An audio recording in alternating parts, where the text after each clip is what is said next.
Good day, Ma'am and Sir, and to all employers in Hong Kong. My name is Mary Anes Bilog, 29 years old.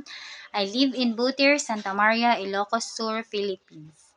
My religion is Roman Catholic. I am a single mother of two, a 6 years old girl, and a 5 years old boy. I have a live-in partner. He is a farmer. My mother is a housewife and my father is a carpenter.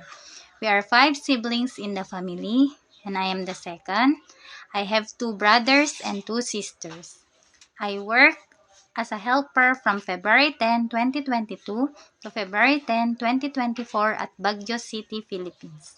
They are 4 members in the family, a couple and their 2 children, a 6 years old boy and a 4 years old girl.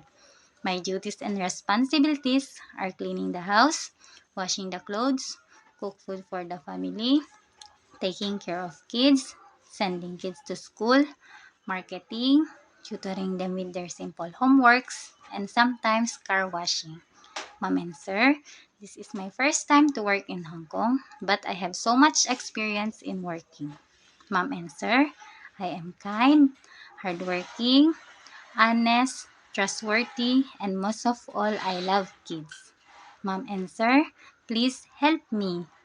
And I look forward to work with you and with your family. Thank you and God bless.